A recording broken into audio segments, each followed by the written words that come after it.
భద్రాద్రి కొత్తగూడెం జిల్లా పాల్వంచ మండలంలో రైతులు ప్రధాన రహదారులపై ధాన్యం ఆరబోయరాదని, ప్రమాదాలు జరిగితే అందుకు బాధ్యులు మీరేనని అవుతారని తెలియజేశారు. ఈ సందర్భంగా Palvancha rural SI B Suresh మాట్లాడుతూ, ప్రధాన రహదారులపై ధాన్యం ఆరబోయటం వల్ల ప్రమాదాలు చోటు చేసుకునే అవకాశం ఎక్కువగా ఉందని, రహదారుల కంటే ఎక్కువగా ఆక్రమించి ఆరబోయడంతో ప్రయాణికులు తీవ్ర ఇబ్బందులు గురవుతున్నారని అన్నారు. గతంలో ప్రమాదానికి గురైన సందర్భాలు కూడా ఉన్నాయని ఆయన తెలిపారు. కావున దృష్టిలో ఉంచుకుని రైతులు ఖాళీ ప్రదేశాలలో ధాన్యాన్ని ఆరబోసుకోవాలని ఈ సందర్భంగా రైతులను ఆదేశించారు.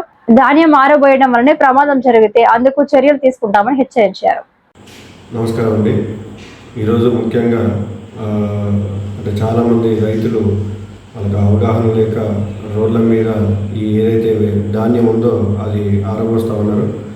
రోడ్డు మొత్తము సగం కంటే ఎక్కువనే మొత్తం ధాన్యాన్ని అంతా ఆరబోస్తూ ఉన్నారు. ఇది కరెక్ట్ కాదు. ఎందుకంటే అలా ఆరబోయడం వలన వచ్చేపోయే వెహికల్స్కి ఇబ్బంది అవుతుంది. వాళ్ళకు తెలియక వాళ్ళు సడన్గా వచ్చి ఆపోజిట్లో యాక్సిడెంట్లు అవ్వడం కానీ, అదేవిధంగా వాళ్ళు వీళ్ళు పెట్టే పక్కన రాళ్ళ వల్ల కానీ, లేకపోతే ఆ ధాన్యం వల్ల కానీ స్కిడ్ అయి పడే అవకాశం ఉంది. పడి గాయాల పాలయ్యి మరణం కూడా సంభవించే అవకాశం ఉంది.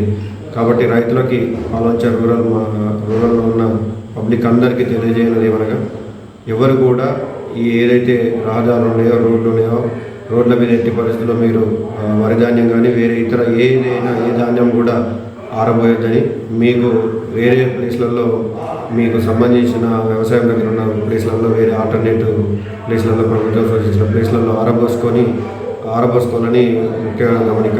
ఎందుకంటే మన చిన్న నిర్లక్ష్యం ఏదైనా ప్రాణం పోతే మనం ఎవరం తీసుకురాలేము. కాబట్టి అందరికీ మరొకసారి ముఖ్యంగా చెప్తున్నాం, అందరూ కూడా ఎట్టి పరిస్థితుల్లో ఎవరు కూడా రోడ్ల మీద వరి ధాన్యాలు కానీ ఏ ధాన్యాలు కూడా ఆరబోయొద్దని కోరుకుంటున్నాం.